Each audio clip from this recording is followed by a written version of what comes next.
Hello story lovers, welcome to Folks and Tales, your one-stop channel for stories that inspire and lessons that last. Hidden in the sleepy southern Niger Delta, surrounded by rivers and green vegetation, the community of Toruebeni was a beautiful gem. The village seemed to come alive every morning as the sun's golden rays danced across the river, creating waves of light. While the women, dressed in beautifully printed George wrappers, moved about drying fish or weaving baskets or caring for their children and preparing delicious meals, fishermen paddled their canoes to the beat of songs that had been passed down through the years. Three boys, Bere, Oyinkiye, and Layefa, grew up as brothers in this beautiful environment. The elders normally threw jokes at them, like they were joined at the hip because of how close they were to one another. Whether chasing birds and rabbits, hunting or anything else, the three were always doing it together. They were either assisting their parents on the farm or hunting crabs along the shore. The three were the lifeblood of the village.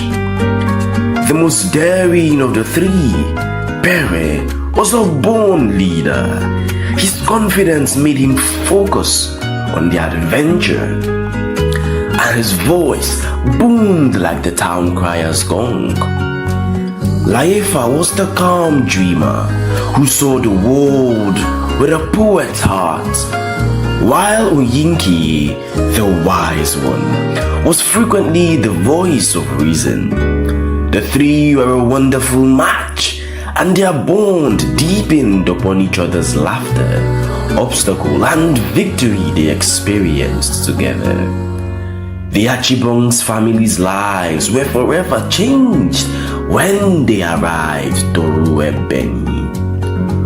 Up until the sound of a speedboat echoed across the village and drew the resident to the jetty as it echoed over the river, Chief Ikisa, the owner of the boat, was always the courteous host.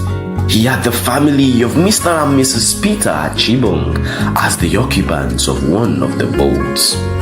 The Achibong family made their way from the bank of the river into the village. When Layefa first saw Inyobong, Mr. Achibong's daughter, his heart skipped a beat.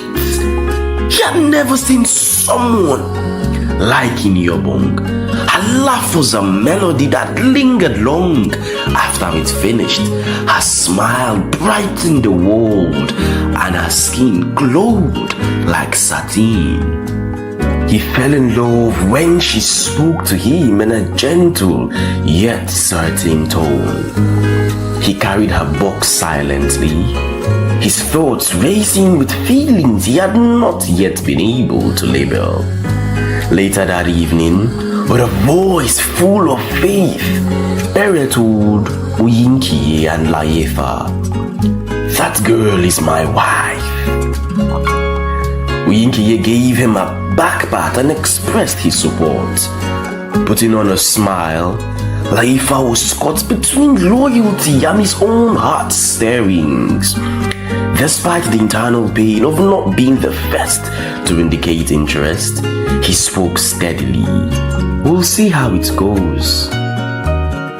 Layefa tried to silence his emotions after that day as he watched Pere focus all his energy on how to court Ini. Pere wrote love notes, organized moonlight melodies, and delivered baskets of fresh fish as gift to Ini, as Layefa silently got her attention by just smiling at her. Attracted to Pere's boldness and the sincerity of his efforts, Ini was gradually falling for his affection, but her heart longed for Layefa. Layefa smiled bittersweetly as he saw their love grow, his heart bursting with conflicting emotions. His heart swelled with happiness for his friend, but was burdened by a love he was unable to express. He decided to suppress his emotions in favor of their friendship and the well-being of the two people he loved the most. But he couldn't. Everyone in the village kept talking about Bere and Iniyobong's courtship. Every girl in Toru Ebeni wanted to be treated with love and attention the way Ini was being treated by Bere.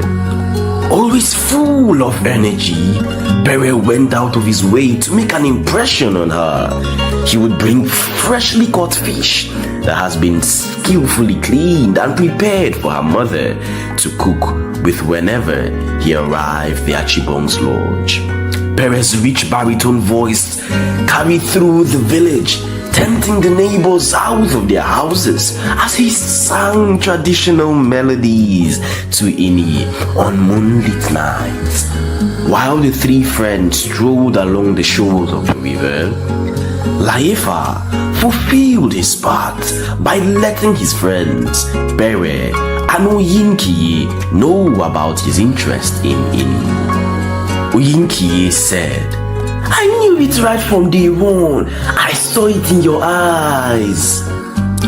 Bere got angry and accused Layefa of being jealous.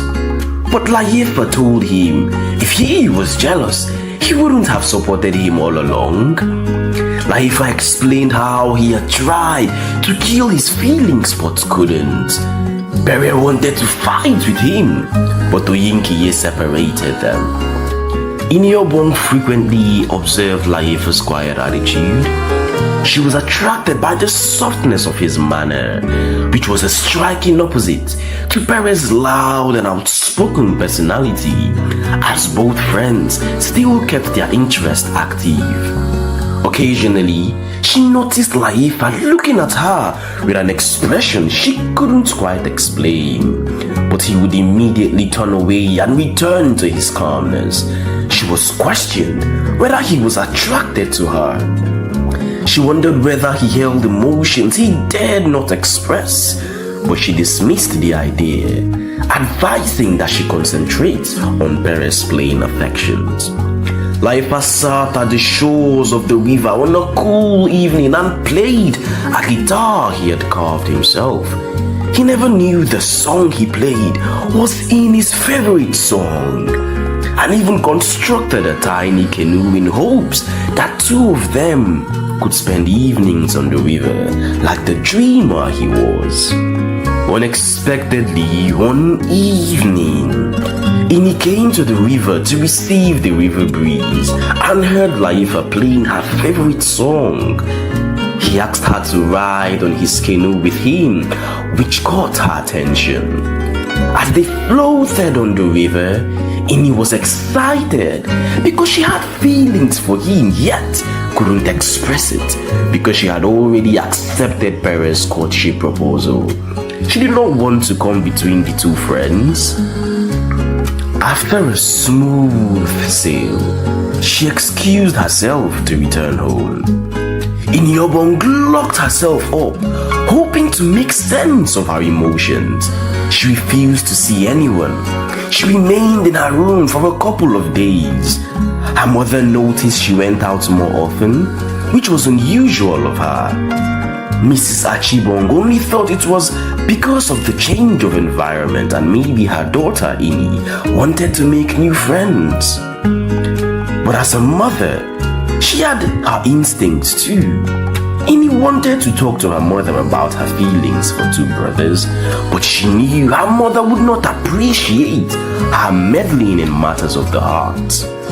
It was shocking to Mr. and Mrs. Achibong that in a short time, a young male would come to seek their daughter's hand in marriage. "My daughter is still young," said Ini's father to Bere. Still, Bere's family planned to collect the list for the traditional rites. "Ini, prepare yourself. Bere and his people are coming to collect your marriage list in a fortnight. You may go. And he stood still. Her father looked up and said, young lady, I said you can leave. Father, and he called timidly. What? He answered while tapping his feet impatiently and reading a newspaper. I don't think I want to marry Bere, father, she stammered. The sitting room suddenly became quiet. And he held her breath, waiting for her father's response. You have been dancing around that boy ever since you got here. Everyone has been seeing you and Bere move about like lovebirds. Or you don't think I know? Or have I not been seeing you? You came to Toru Ebeni instead of fixing your studies. You go about spending your time with those fishermen's children, so you will marry him. You will not bring shame to this family, and that is final. Now, get out of my sight, he thundered. And he was confused, but more worried that her father, who was always busy with work, was always watching her hang out with Bere and the others. Meanwhile, Bere was happy with the speed at which the whole marriage process was going. He could not wait to make Amy his wife. He walked around with a permanent smile on his face. He had the complete support of his soon-to-be father-in-law. But whenever he remembered Layefa, his contender, he would feel threatened. One day at dawn, Bere asked Layefa to go check his fishing nets with him. Come with me, brother. Let us go and check my traps. And the quiet of nature will give us the opportunity to talk without distractions. Then we can come to a peaceful agreement on this delicate matter, he said. As they got into the canoe, they talked about beautiful memories they had experienced together, the adventures they had together, and laughed as they checked net after net. They also removed the catch and put it in a basket while they chatted. Layefa started with what seemed like an apology. I am sorry, my brother. I didn't mean to cause a drift between us. I really love Amy. I wouldn't have made the move otherwise, and I tried my hardest to shake off the feet, but it seemed almost impossible.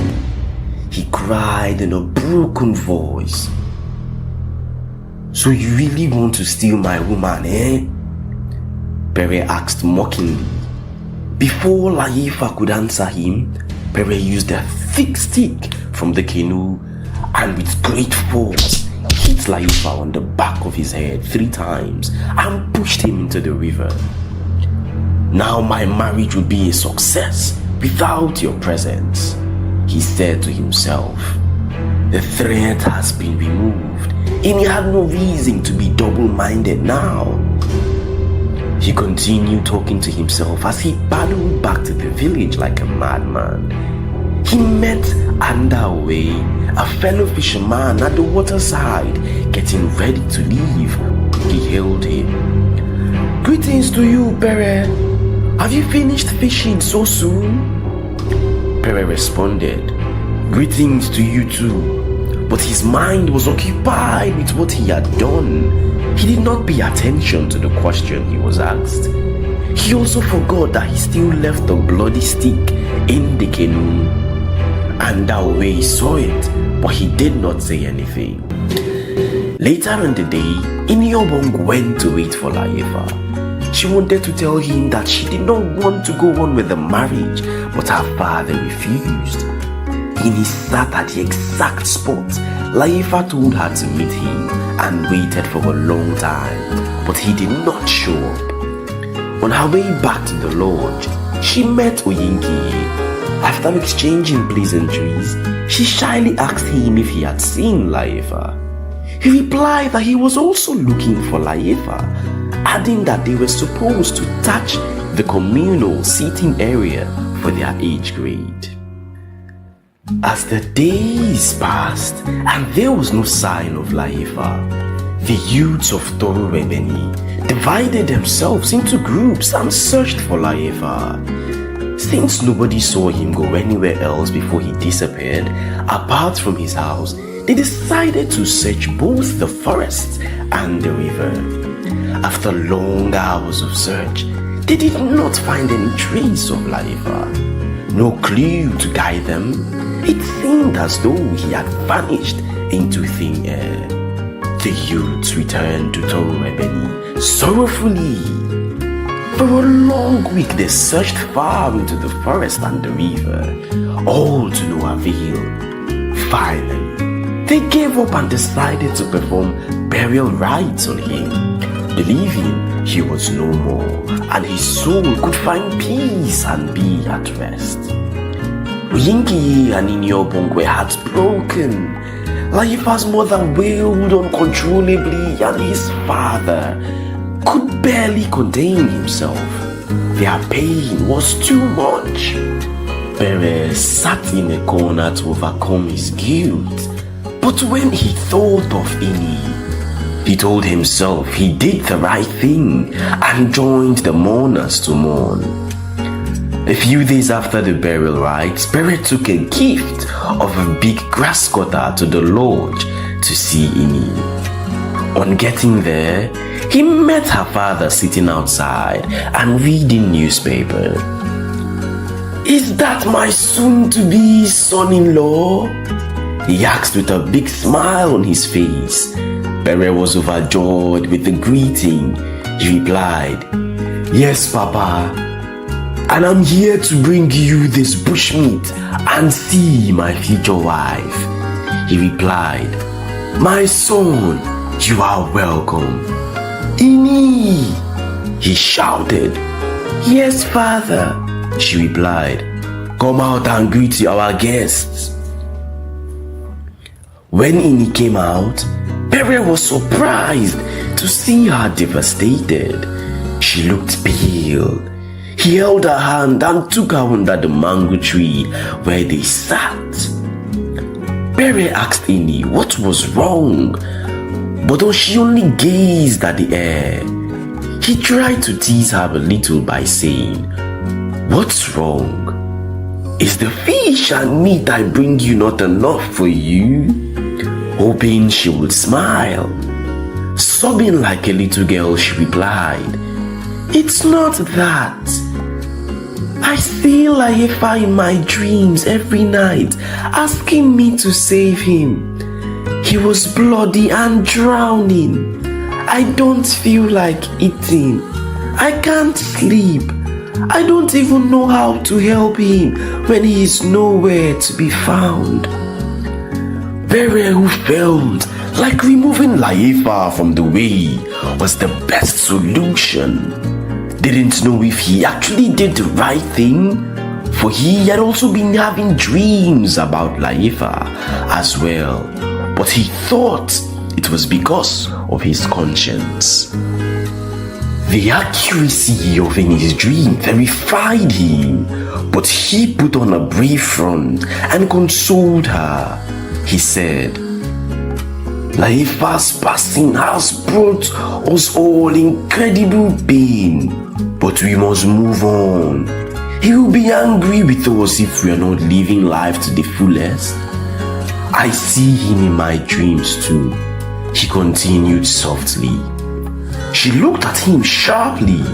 He nodded, then he continued, "Yes, and he apologizes for not being able to stand by my side as my best man on my big day." Bere's dream confused Ini. If Layefa had loved her as he had professed before his passing, then why would he tell Bere about being his best man? Or did he regret his actions? Or was he just playing with her feelings?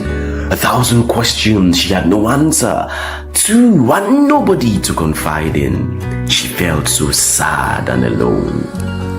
2 months later, Bere Bere and his people came to collect the marriage list, and immediately the wedding preparations started in earnest. Ini had come to the conclusion that a bird at hand was worth more than 10 in the bush. She smiled and did all things required, but inside she was not happy. Finally, the big day arrived. The people of Ebeni came out in their numbers and helped with the decorations. The town square was a sight to behold. The aroma of freshly prepared delicious delicacies filled the air. There was an excitement in the village. People danced and laughed. The elders shared words of wisdom. But the Obigiri dancing group stole the show with their incredible, almost unnatural dance steps. The drummers were in their best. Everything was perfect.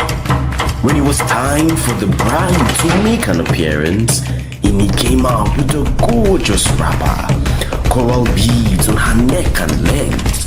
She was like the beautiful African queen.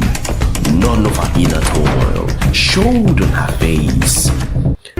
Oyinkinye stood by Bere as his best man of the traditional wedding, his hand firm as he handed him the ceremonial keg of palm wine. According to tradition, the groom would collect the palm wine, go round the crowd looking for the girl he is to marry. As soon as the girl is found, the marriage rite starts. But just as Bere took the palm wine to search for his wife-to-be, there was a commotion in the village square. People running helter-skelter, and some were stunned. "It can't be," some people said. "He's dead.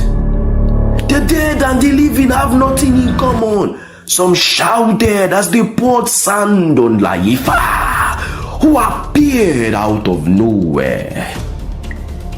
"It is me, Layefa. I am not dead," he said, walking into the village square confidently. Everybody was in shock. He was the Layefa that they all knew and loved. Oyinkinye ran up to him and hugged him tightly. "I am so happy to see you again. What happened? Where did you go? Why did you leave without saying a word to anybody?" he asked him. And he just stared at him like he was a ghost. The ceremony was forgotten. "Bere, my brother, are you not happy to see me?"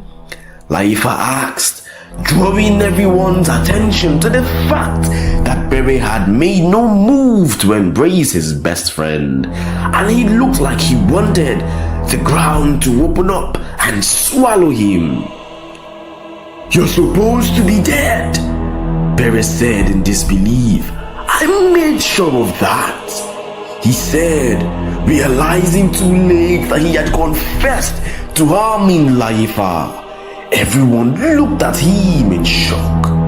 He used those few seconds to escape. Before the youths of the community could hold him, he had fled into the forest. Layefa recounted the story of how Bere came to his house to call him before dawn, and how he hit him at the back of his head and left him almost dead in the river. And Dawe came to his rescue just when he gave up hope, took him to a neighboring village to treat him and allowed him to recover a little. When he was done telling his story, the people were even more confused. "Why would Bere try to kill you?" someone asked. "It makes no sense. You are like brothers." "It is because we love the same woman," he answered softly. But everyone heard.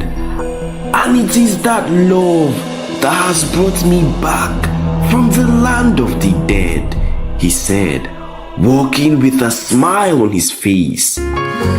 Ini and Layefa got married a month later. Oyinkinye stood as his best man, and he looked radiant. She was finally marrying the man her heart beat for. The village square was decorated beautifully. The ceremony was wonderful. There was plenty to eat and drink. It was the talk of Toru and Benny and many neighboring communities years later. Layefa and his beautiful wife had 4 children and they lived happily. Lesson: what is yours will always find its way to you. No need to stain your hand to get it. How about you guys? I would love to read your thoughts and lessons in the comment section. Thanks for watching, story lovers. Again, this is Folks and Tales. If you enjoyed this story, please give this video a big thumbs up. Comment and share this video with other story lovers. Also, subscribe to this channel and turn on the notification bell so that you will be notified whenever we upload a video. We will be uploading intriguing and captivating stories multiple times per week. You don't want to miss them. Until my next one, peace and love.